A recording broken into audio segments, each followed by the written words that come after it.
Patrimoine et culture du judaïsme, une émission présentée par Emmanuel Attias. Chers auditeurs, bonjour.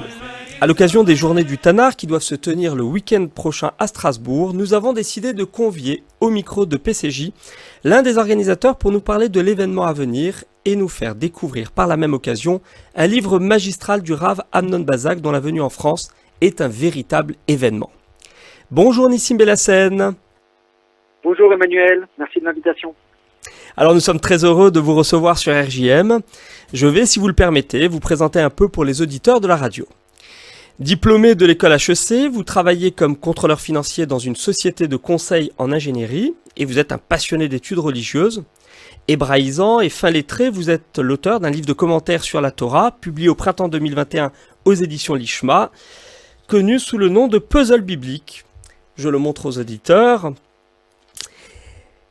Alors en 2021 toujours, vous avez remporté le concours biblique pour adultes en France. Il se déroulait cette année-là, rappelons-le, à Marseille, d'où nous émettons présentement. Et surtout, vous avez été l'année dernière le coordinateur d'une traduction en langue française du livre à succès du rabbin israélien Amnon Bazak, intitulé Jusqu'à ce jour, déjà disponible en hébreu et en anglais depuis 2020. J'en profite à cet égard pour signaler aux auditeurs que les références bibliographiques des différents ouvrages cités pourront dès aujourd'hui être retrouvées sous le podcast de l'émission sur la chaîne YouTube Patrimoine et culture du judaïsme.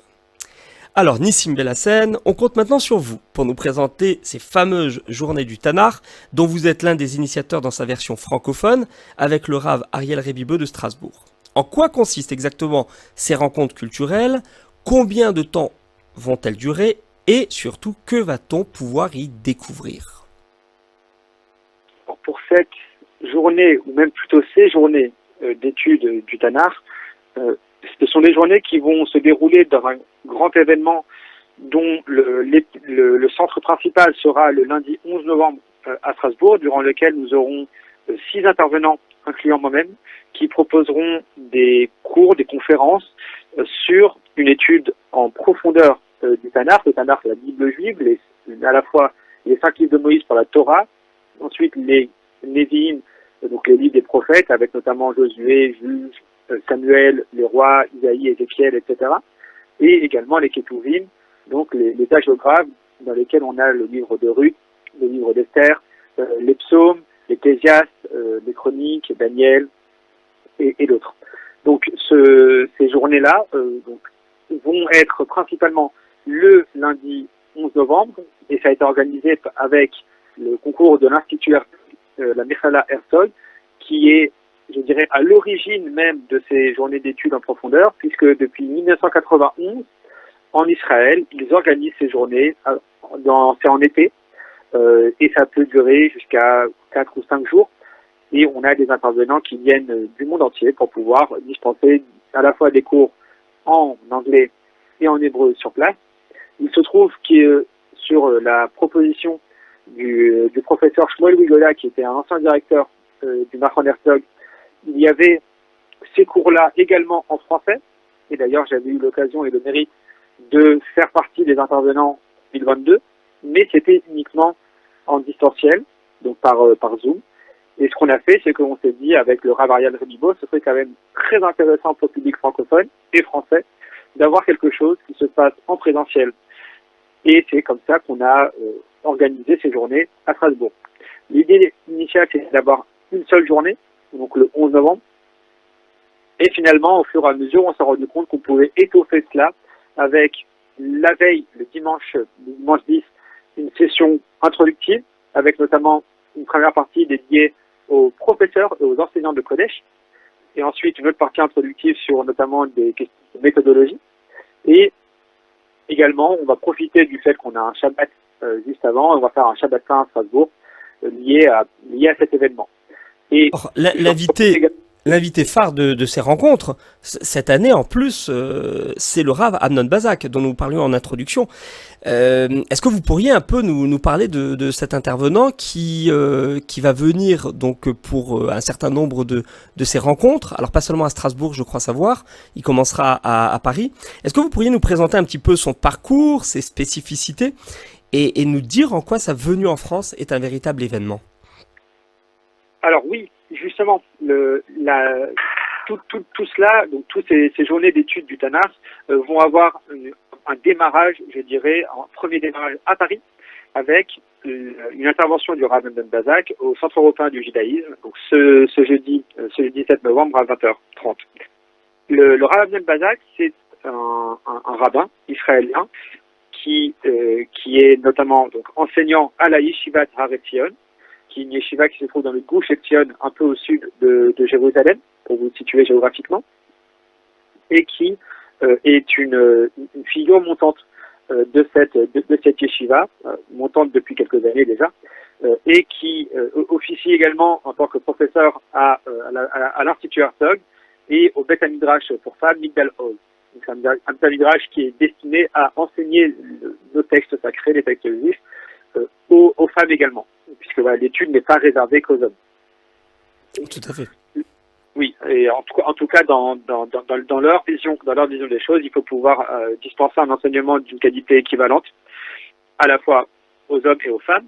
Et il se trouve que le Rav Ben Bazak fait partie d'un certain mouvement d'études en profondeur du Tanakh, et il est un des spécialistes, je dirais même mondial, de cette étude, et qui forme le corps enseignant de la Yeshivat Har Etzion, avec notamment le Rav Yaakov Medan, et aussi on pourrait citer le Rav professeur Yoni Grossman, qui est également le directeur des études bibliques à l'université Bar-Ilan. De ses recherches, de sa formation, mais également des rencontres qu'il a réalisées au cours des dernières années, est sorti donc ce livre dont nous parlions tout à l'heure, Jusqu'à ce jour, question fondamentale dans l'étude biblique, qui est une somme universitaire remarquable, parce que c'est véritablement écrit de façon particulièrement académique, et pourtant la lecture en est très fluide. C'est richement référencé, parce que ça a vocation à servir de support d'étude, hein, donc on peut le lire aussi bien comme un livre de chevet que comme un ouvrage de référence où on va aller trouver des réponses à des questions précises, puisque le sommaire nous donne une orientation et nous permet de savoir comment chercher et comment trouver des réponses à nos questions. Alors ma première question relative à cet ouvrage, c'est qui a réalisé la traduction pour la version française? Parce que on disait que ça a été écrit donc en 2020 en hébreu, très rapidement traduit en anglais. Donc dans la sphère anglophone, le Rav Amnon Bazak est devenu une sommité mondiale. Mais en français, on tarde parfois un petit peu à traduire ce type d'ouvrage de référence. Alors peut-être une toute petite correction. Il est sorti en 2013 en hébreu. Ah, d'accord. Oui. Et il a été traduit en 2020. Enfin, il est sorti. La traduction est sortie en 2020 aux éditions Koren, en anglais, et c'est en voyant qu'il y avait cette traduction en anglais, et c'est en feuilletant cet ouvrage, j'avais commencé à le lire, puis un ami, Jonathan Perez, en a fait un résumé, il m'a envoyé son résumé en français.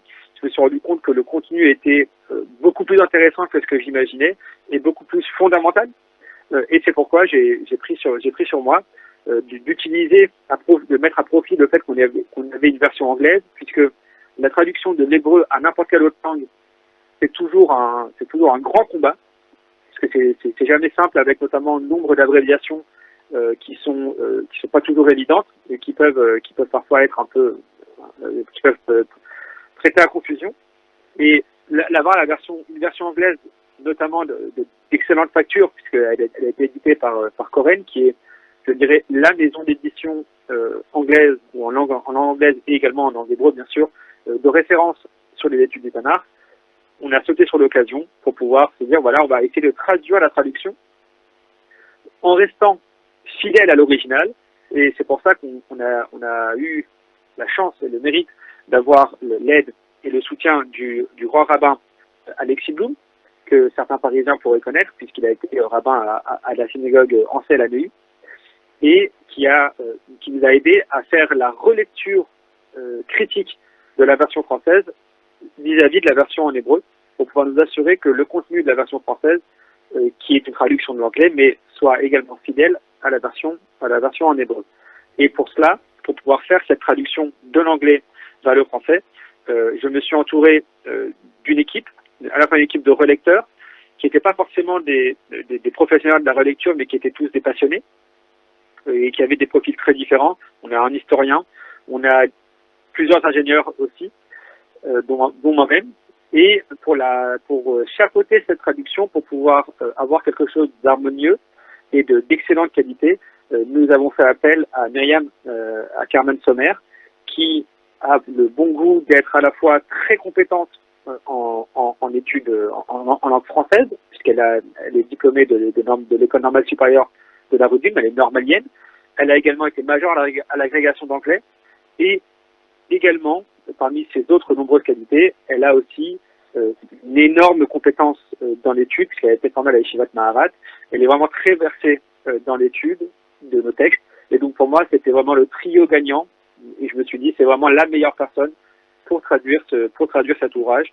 Et donc c'est comme ça que ça s'est fait de façon assez naturelle. Mais d'ailleurs, ça se ressent, hein, lorsque on a la lecture de cet ouvrage, on voit effectivement la qualité d'exception à la fois et de la traduction et de la réalisation, de la mise en page. On sent qu'il y a une volonté justement de maintenir et cette approche scientifique de la littérature rabbinique et cette exigence académique qui avait été voulue par l'auteur en langue hébraïque. Alors justement, on va rentrer un petit peu dans le vif du sujet, dans les questions qui sont abordées à l'intérieur de cette somme universitaire, notamment d'emblée, le Rav Amnon Bazak s'attaque aux problèmes de datation qui surgissent souvent lorsqu'on étudie la Torah. C'est-à-dire que y a des versets qui semblent avoir été écrits de manière postérieure, par exemple à la mort de Moïse, et donc ça interroge. On se dit mais comment le prophète a-t-il pu parler de ce qui survient après son trépas, mais également certains problèmes de datation, notamment dans la Genèse, avec la mise en place tantôt de la végétation, des premiers animaux et de l'humanité, qui ne correspondent pas toujours à une lecture linéaire, chronologique, telle qu'on pourrait la concevoir. Et donc il s'attaque à cela, on voit qu'il n'a pas de tabou. Est-ce que vous pourriez nous en toucher un mot? Oui, je pense que c'est vraiment l'une des caractéristiques et des spécificités de ce livre, c'est d'arriver à attaquer aux questions sans détour, sans se dire bon voilà, on va essayer de proposer une réponse qui serait un peu déviante, je dirais, de la question et d'y aller de façon détournée. Non, déjà la première chose qu'il fait et qui est, je crois, salutaire, c'est d'accepter la question, c'est de dire voilà, on a une question, on a un problème. Et d'ailleurs, il va aller pour plusieurs des chapitres, il va aller très profondément dans le problème pour montrer qu'il y en a un, montrer que de toute façon, on ne peut pas le mettre de côté, on ne peut pas le passer sous silence, parce que le problème est manifeste. Après, ce qu'il va proposer, ce sont des réponses, et en premier lieu, et je crois que c'est vraiment quand on s'attaque à des questions de ce qu'on appelle, je dirais, la critique biblique, donc la critique littéraire universitaire du texte, à la fois de la Torah, mais aussi des autres livres du Tanakh, de la Bible juive, il va montrer que une écrasante majorité, si c'est presque la totalité des questions qui sont posées par la recherche universitaire, sont des questions qui ont été posées, qui ont été abordées par les sages du Talmud et par les commentateurs ultérieurs. Je pense notamment à Ibn Ezra, je pense notamment à Ramban, à Abrabanel, au Géonim aussi, et également les Rav Yehuda et Chassid. Donc ce sont des différents commentateurs qui, tout au long donc des 2000 ans, voire plus de 2000 ans de commentaires du texte biblique, se sont confrontés à ces questions et ne les ont pas mises sous le tapis et ont proposé des réponses. Après, on peut ne pas être d'accord avec telle ou telle réponse, mais je pense qu'il y a une vraie vertu à montrer que la question a déjà été posée, pour la plupart, et deuxièmement, que des réponses ont été proposées. C'est ça, effectivement. Ce que vous dites qui est particulièrement intéressant, c'est que il met systématiquement en lumière l'origine, la genèse des questionnements que lui-même pose et dit mais je n'en suis pas à l'origine, pas plus que la critique biblique allemande au XIXe siècle, la fameuse Wissenschaft des Judentums, qui aujourd'hui est souvent un peu reléguée dans les milieux orthodoxes. alors qu'en réalité, ce sont des questions qui sont légitimes, qui ont intéressé, même avant les Rishonim, je dirais Chazal, c'est-à-dire les auteurs de la Mishnah et du Talmud de manière plus générale. On pensera notamment à un passage où il s'attaque aux répétitions et contradictions en faisant valoir sur la Masechet Arachin de la Mishnah, lorsqu'il est dit un verset dit et un autre dit, pour mettre en lumière que certaines contradictions ont posé problème dès les origines de l'étude talmudique aux rabbins de l'Antiquité et qui ont essayé de trouver des solutions. Donc il se confronte à ça et n'a pas la prétention d'apporter des réponses. En fait, il élargit le champ des possibles, je dirais. Qu'est-ce que vous en pensez? Alors, il va élargir le champ des possibles au sens où il va montrer, alors pour les réponses qu'il va apporter, il va montrer qu'il y a une façon de répondre qui n'est pas en contradiction avec la foi juive, tout simplement. Ou en tout cas de montrer que ce qui pourrait sembler en contradiction pour certains avec la foi juive ne le serait pas complètement. Et ça aussi c'est je pense une des vertus, c'est que la problématique, je dirais, qui est posée par cette étude universitaire de la Bible, c'est que ça peut avoir un impact pour beaucoup, en tout cas de ceux qui s'y sont frottés, ça peut avoir un impact sur la foi. De dire finalement, si jamais ces versets-là ont été écrits par quelqu'un d'autre, et non pas par Moïse, eh bien pourquoi j'y serais tenu, pourquoi ce seraient des versets qui seraient obligeants ou ce type de questions. Et l'important, je pense, c'est vraiment d'arriver à se dire, ok, il y a des questions, on propose des réponses, mais fondamentalement, ça ne change pas grand-chose à la foi qu'on pourrait avoir dans ces textes-là. C'est ça, c'est-à-dire que malgré l'hypothèse documentaire, les questions linguistiques qui ont été posées depuis de très nombreuses années, ou encore la question de l'attribution des livres, on sait notamment autour de l'ouvrage d'Isaïe, ce qui avait pu être dit sur la paternité de l'œuvre qu'on attribue à ce prophète, mais qui en réalité pourrait très bien être d'Ézéchias et de d'autres collaborateurs. D'ailleurs, nous disent les auteurs de la Mishnah, il y a déjà 2000 ans. Ça ne change pas au fond ce qui est dit, et ça n'empêche pas de conserver une foi inébranlable. Et c'est ça qui est intéressant, c'est que il s'appuie même parfois sur la science pour venir conforter des éléments et dire mais ça peut renforcer la foi qu'on a dans le texte au regard de ce que les sciences modernes peuvent nous apporter. Et on trouve cela notamment dans une partie que j'ai trouvée particulièrement intéressante en tant qu'historien, c'est celle consacrée à l'archéologie biblique, où il s'appuie sur les très récentes découvertes de ces 10, 15, 20 dernières années, notamment pour la période de la royauté. Avec des propos qui souvent s'opposent à des sommités comme Israël Finkelstein, notamment pour le site de Megiddo, ou encore Ir David, où on a retrouvé des strates qui remontent à il y a plus de 3000 ans, c'est-à-dire qu'on se rapproche véritablement de la période de la révélation, et on est au contact direct de la période biblique et prophétique.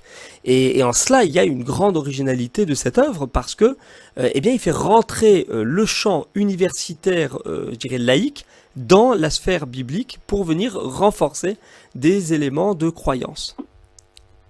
Oui, alors justement sur cet aspect d'archéologie, il y a une dimension qui, je crois, est fondamentale et qui se rejoint avec la critique littéraire, c'est de se poser la question je dirais le so what, c'est-à-dire voilà, on a mis en évidence un certain nombre de choses. Alors pour la critique littéraire, on a mis en évidence soit les bizarreries du texte, soit des éventuelles contradictions, des répétitions, des choses qui nous semblent un peu sonner bizarrement.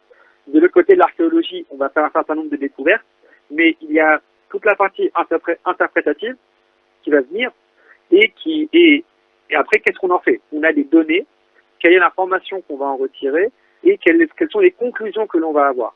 Et c'est là-dessus que, je crois, le point essentiel va se porter, c'est que dans ce type d'exercice, on est quand même assez loin d'une démarche scientifique pure telle qu'on pourrait l'avoir dans des domaines de physique ou en mathématiques ou en chimie, pour lesquels on a de la répétabilité des expériences, on a des protocoles qui permettent d'avoir des conclusions qui vont être statistiquement parlant fiables, alors que pour l'archéologie, on va mettre en évidence quelque chose, mais l'interprétation, enfin la conclusion qu'on va en tirer peut différer d'un archéologue à l'autre de façon très très importante. Et d'ailleurs, il n'hésite pas à citer les différents courants, hein. Le courant nihiliste, le courant minimaliste, le courant maximaliste, pour dire que certains partent de l'idée qu'il n'y a absolument aucune donnée objective en lien avec les affirmations de la Bible, et donc eux, battent en brèche directement le texte en lien avec la foi, en disant que c'est un mythe parmi tant d'autres. On a une version minimaliste qui dit attention, il faut quand même rester très scientifique. Et puis à l'extrême opposé, on a la version maximaliste qui essaye de tout prouver. Et je dirais qu'il essaye, pour reprendre les mots du Rambam, de trancher par la voie du milieu. C'est-à-dire de partir, et c'est en cela que je dis qu'il est vraiment scientifique, de dire, la version nihiliste, ça on la met directement à l'écart parce que ce sont des gens qui sont... pour le dire trivialement, de mauvaise foi. La version minimaliste et la version maximaliste ne sont pas réellement en opposition. Ce sont deux tentatives de recherche, mais qui n'aboutissent pas nécessairement aux mêmes conclusions parce qu'il n'y a pas la même vision des choses. Hein. Comme vous l'avez dit, on n'est pas dans de la physique, on n'est pas dans des maths. L'histoire, la géographie et puis surtout l'archéologie, ce sont des sciences humaines. Donc il y a une part d'humain, une part d'interprétation qui entre en ligne de compte dans la démarche du chercheur. Exactement. Et j'ajouterais peut-être un dernier élément là-dessus, pour peut-être un peu pour conclure cela, c'est que principalement sur l'archéologie, on a une problématique déjà de l'absence de preuves qui n'est pas une preuve d'absence. Ça, c'est la première chose. La deuxième chose, c'est que une découverte peut remettre en doute une quantité de théories assez énorme. Je pense notamment à la découverte de la stèle de Tel Dan, dans laquelle il y a la mention de la royauté de David. On a la stèle de Merenta qui mentionne Israël, donc Merenta qui était le successeur, le fils de Ramsès II, et donc qui mentionne Israël au XIIIe siècle avant l'ère vulgaire. Donc on a pas mal de choses. Sans ces éléments-là, sans la stèle de Tel Dan, effectivement, c'est plus compliqué. Mais dès qu'on a la stèle de Tel Dan, on a un changement de paradigme qui est assez phénoménal et qui fait que quand il y a, on va dire, une absence de preuves, ou quand on se dit, ah tiens, il me manque quelque chose, j'ai l'impression que je ne trouve pas quelque chose, surtout dans cette région-là, eh bien, il y a une prudence à avoir parce qu'on n'est jamais à l'abri d'avoir une découverte qui va changer radicalement la donne. Donc c'est, je pense aussi, un des messages que le livre fait passer. Juste pour les auditeurs, la stèle de Tel Dan, c'est un document archéologique qui a été retrouvé de manière un peu fortuite au début des années 90 et qui présente sur une inscription paléo-hébraïque le nom de Beth David, c'est-à-dire maison de David, à comprendre dans le sens de dynastie de David, et qui suggère qu'il y a bien eu un roi d'Israël qui s'appelait de la sorte, et surtout qu'on s'y réfère dans les règnes successifs, puisque la stèle a été datée du 10e ou 9e siècle, donc de la période concernée. Donc effectivement, ça a été une découverte majeure. Est-ce que vous voudriez rajouter peut-être sur la dernière partie un élément pour donner envie à nos auditeurs de se procurer le livre, de le lire ou au moins de le consulter? Oui, alors il y a toute une partie, donc les 7 premiers chapitres sur les 10 qui composent le livre sont des chapitres d'analyse un peu technique sur le contenu de la Bible, sur la Bible et son environnement, sur la transmission également du texte massorétique, etc. Il se trouve, et je pense que c'est l'une des vertus de ce livre, c'est d'avoir 3 derniers chapitres qui ne parlent pas directement de la technicité de la Bible, mais également de ce qu'il y a autour. Je pense notamment donc, au chapitre 8 et chapitre 9 qui abordent le sujet du Midrash Halacha, Midrash Agada, de définir ce que c'est que le Midrash Halacha, le Midrash Agada, et de savoir quelle est une conduite à tenir logique et cohérente que l'on peut avoir au regard du Midrash Halakha et du Midrash Agada. Et je pense que ce sont des éléments qui sont importants, puisque le Midrash Halakha et Agada, ce sont pour beaucoup soit des enseignements talmudiques, soit des récits qui ne sont pas contenus, en tout cas pas directement contenus dans le livre biblique, et pour lesquels on a très souvent la tendance à les confondre avec le contenu du texte. Et le Rav Bazak débroussaille beaucoup les choses, et je trouve que c'est assez salutaire. Et en dernier lieu, il y a le dernier chapitre qui traite des fautes des personnages bibliques, on va dire des grands personnages bibliques tels que Ruben, l'aîné de Jacob, ou David, ou même Abraham et Sarah, de savoir est-ce qu'ils auraient fauté, et si oui, dans quelle mesure, sachant que dans une certaine orthodoxie, il y a souvent des rabbins qui vont nous dire ah non, on ne peut jamais dire que cette personne a fauté, parce que ce sont des personnes qui étaient d'une dimension tellement importante qu'il ne serait pas envisageable qu'ils auraient fauté. Dès lors, quand le texte dit qu'une personne a fait une faute, eh bien, il faut le comprendre d'une autre façon. Et lui vient, et il n'est pas le seul, bien sûr, et il montre commentateur à l'appui et prédécesseur à l'appui que, premièrement, cette avis n'est pas nécessairement majoritaire, et deuxièmement, que finalement, en prenant toutes les précautions que l'on peut, il n'y a pas tant de problématique que cela à se dire que finalement, tel personnage biblique qui est présenté comme un être humain, et pas comme un ange, eh bien, peut avoir fauté, peut avoir eu un comportement problématique, même au regard de la culture de l'époque, et ce qui nous permet à nous d'en tirer des enseignements. Et donc, il faut avoir des enseignements à la fois des bons comportements des personnes, et également des mauvais comportements en disant finalement, voilà ce qu'il ne faut pas faire. Ou alors, voilà comment il faut se comporter d'un point de vue rédemption.